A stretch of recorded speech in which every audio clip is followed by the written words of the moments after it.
We know the fee right now is around $250. Well, it's going to be at least $250. Millions of travelers coming into the U.S. will now be subject to a new $250 visa integrity fee. The shockwaves are already spreading across the global football community. The United States has just slapped a staggering $250 visa fee on travelers from dozens of nations. And it's all set to take effect just before the 2026 FIFA World Cup. For millions of passionate fans, this isn't just an inconvenience. It's a barrier that could decide whether they step into the stadiums or stay home watching on TV with friends and family. Critics are calling it a self-imposed tariff that could leave seats empty in major cities like Houston and Los Angeles. And the timing couldn't be worse, especially with ticket sales campaigns already underway. With Canada and Mexico welcoming fans with open arms and no extra charges, is the U.S. setting itself up for an economic disaster during one of the most watched sporting events on Earth? Make sure to hit subscribe to the African Web so you don't miss the full story on how this decision could reshape the 2026 World Cup and potentially set a dangerous precedent for future global events. The $250 charge, officially named the Visa Integrity Fee, was quietly tucked into the One Big Beautiful Bill Act, signed into law on July 4th, 2025. On paper, it's presented as a refundable deposit aimed at encouraging visitors to respect visa rules. But in reality, the refund process is so complicated, time-consuming, and paperwork-heavy that most travelers will never see their money again. This fee applies to tourists, students, and temporary workers from countries outside the U.S. visa waiver program, meaning fans from regions with some of the world's strongest football traditions will be hit the hardest and most unfairly. Imagine supporters from Nigeria, Brazil, or Argentina, countries where football is more than a game, suddenly facing hundreds of dollars in added costs, not including already high ticket prices, flights, and hotels that are often booked months in advance. While visitors from countries like the U.K., Germany, Japan, and South Korea are exempt, the majority of Africa, Latin America, parts of Asia, and the Middle East are left to bear the financial burden. The result? The very fans who bring the color, passion, noise, and atmosphere that make the World Cup magical may now be priced out before they even pack their bags. This decision isn't just about fairness. It's about cold, hard economics and the ripple effects on local economies. The U.S. Travel Association warns that even a small drop in attendance could spell massive losses for cities and businesses across the country. A mere 1% decline in international visitors translates to $2 billion in lost revenue. And experts fear the hit could be far worse if fans turn to Canada and Mexico instead.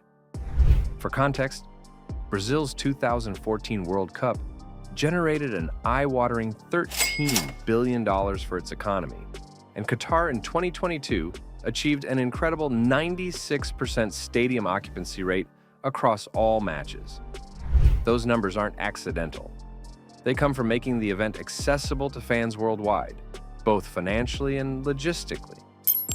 Now, with this hefty new fee, hotels, restaurants, rideshare drivers, and local shops in U.S. host cities could see their expected windfall shrink or vanish entirely, leaving small businesses struggling. Sponsors like Coca-Cola and Visa invest millions for the global exposure of a packed stadium. But empty seats broadcast an entirely different message, one that undermines their marketing goals and damages brand trust. Meanwhile, Canada and Mexico seem to be playing an entirely different game, and winning convincingly. These co-hosts have adopted a fan-first approach, waiving extra fees and streamlining entry processes, so supporters can focus on the matches, not the paperwork. Canada has poured over $600 million into upgrading stadiums, transit systems, and fan facilities across its host cities, making sure the experience is smooth from arrival to kickoff without frustrating delays. Vancouver's BC Place is weather-ready. Toronto's stadiums are expanding capacity, and border agents are prepared for large crowds without long delays or excessive questioning. Mexico, too, has introduced easier visa pathways, increased international flights, and launched targeted campaigns directly aimed at frustrated fans who might skip the U.S. altogether. The results are already visible. Canadian hotel bookings in World Cup cities are soaring, and visa applications from football-loving nations are up over 60% year-on-year. In contrast, U.S. applications are already slipping, and the gap will only widen as word spreads about the additional cost and the complicated refund process. And there's a looming wild card, FIFA itself, which has the final say on match locations. Under the organization's strict host agreements, the governing body has the power to relocate matches if host nations can't guarantee fan access, smooth travel, and high attendance. This isn't an empty threat.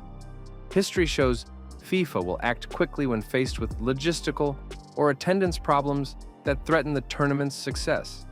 During the Copa America, matches were moved from Brazil to Argentina because stadium readiness and access issues jeopardized attendance and sponsorship obligations.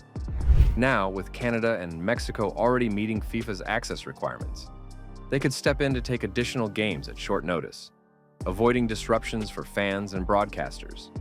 Cities like Guadalajara have even volunteered, pointing to their readiness, strong infrastructure, and their visa-friendly approach that welcomes travelers instead of discouraging them. For U.S. host cities banking on huge crowds and global exposure, losing even a handful of matches could mean hundreds of millions wiped off their projected earnings, along with an irreplaceable blow to their international reputation. But the consequences stretch far beyond the 2026 World Cup and into the very future of global sports hosting in America. This fee is part of a growing pattern that is tarnishing the U.S.'s reputation as a welcoming destination for international events, creating a perception of unnecessary barriers. The World Travel and Tourism Council projects the U.S. will be the only major economy to see a drop in international visitor spending in 2025, with losses topping $12.5 billion, a staggering number in a sector that thrives on growth. The damage could spill into future events like the 2028 Los Angeles Olympics and the FIFA Club World Cup, both of which rely heavily on international visitors and packed stadiums. For international travelers, every extra cost sends a message. There are easier, cheaper places to spend your money and enjoy global events. Europe's Schengen visa is under $100, Japan's is under $50, and both offer far simpler processes and less intrusive entry rules. A family of 4 traveling to the U.S. for the World Cup could pay over $1,000 in visa-related costs before even booking a hotel or buying match tickets, making it one of the most expensive destinations in tournament history. That's a hard sell, and it's one Canada and Mexico don't have to make, giving them a huge advantage that could redefine the 2026 World Cup experience. The bottom line is clear.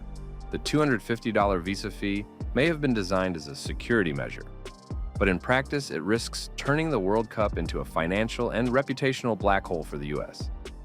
If passionate fans are priced out, if stadiums aren't full, if FIFA starts moving matches, the opportunity of a lifetime could slip straight across the border. Should FIFA step in and shift games to countries that welcome fans without these barriers?